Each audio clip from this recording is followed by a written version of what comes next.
আসসালামু আলাইকুম এভরিওয়ান। আশা করি সকলেই ভালো আছেন। আমার এই নতুন চ্যানেলে আপনাদের সবাইকে স্বাগতম।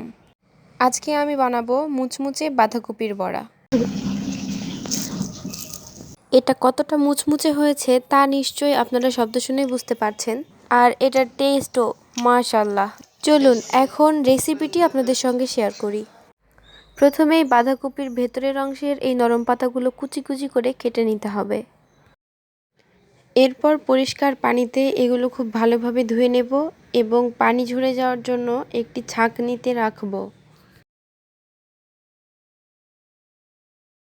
এরপর একটি বাটিতে প্রথমেই নিয়ে নেব বাঁধাকপি কুচি, দিয়ে দেব স্বাদমতো লবণ এবং সামান্য পরিমাণ হলুদ গুঁড়ো। এখন এটাকে একটু মাখিয়ে নেব। এরপর 1.5 কাপ বেসন, হাফ কাপ চালের গুঁড়ো, হাফ চা চামচ বেকিং পাউডার, 1 মুঠ পেঁয়াজ কুচি, কয়েকটা কাঁচামরিচ কুচি এবং 1 চামচ আদা রসুন বাটা দিয়ে খুব ভালোভাবে আবার মাখিয়ে নেব। এখন এটা বড়া তৈরির জন্য প্রস্তুত। এখন চুলায় কড়াই বসিয়ে তাতে দিয়ে দিচ্ছি তেল। তেল গরম হয়ে আসলে কড়াইয়ে একে একে বড়াগুলো দিয়ে দিব।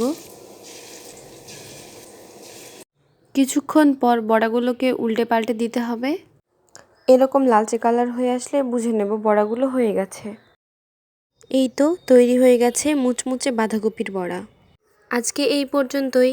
ভিডিওটি ভালো লাগলে লাইক, কমেন্ট, শেয়ার করে দিবেন এবং চ্যানেলটি সাবস্ক্রাইব করে দিবেন। আসসালামু আলাইকুম।